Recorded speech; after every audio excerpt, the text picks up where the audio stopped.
Lesson number 5 on how to control the heat and moisture in your DIY sauna. For a non-insulated sauna, heat and moisture control is pretty simple. As long as you have a big enough heater and that you have ventilation, you'll be fine.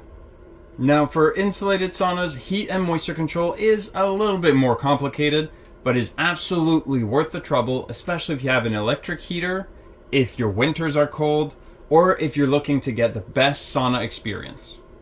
If you choose an electric heater, then insulating your sauna will help you get up to temperature quicker and will save you money on your electric bill. If you have cold winters, then insulating your sauna will help you heat up your sauna a whole lot quicker, whether you have an electric heater or a wood burning stove. Now, if you have cold winters and an electric heater like I do, then you definitely need to insulate your sauna for a good sauna experience. If you have a wet sauna, the goal is to get lots of heat, but also even distribution of the steam.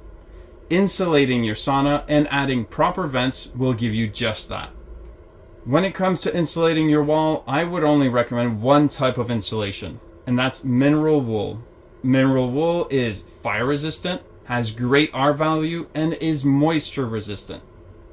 I wouldn't recommend fiberglass insulation in your DIY sauna because if you do have a moisture buildup behind your wall, fiberglass insulation tends to develop mold.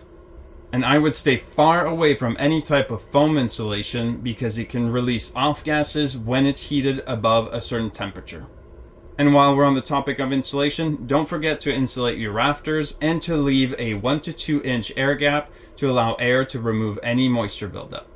Once you've insulated your walls, you'll want to add a reflective vapor barrier.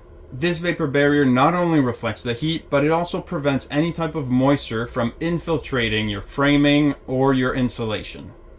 Before adding your wall paneling, add furring strips on your 2x4 studs. This will create a 1 inch air gap between your wall panels and your 2x4 studs, which will allow you to dry out any type of moisture buildup behind the walls. Finally, the type of wall panel that you choose will also have an impact on your sauna experience. Cedar, hemlock, and aspen are all great options for the interior of your sauna. I would stay far away from pressure-treated lumber because it releases off gases, and spruce or pine because they tend to leak sap whenever they're heated. And that concludes lesson 5 on how to build your own DIY sauna.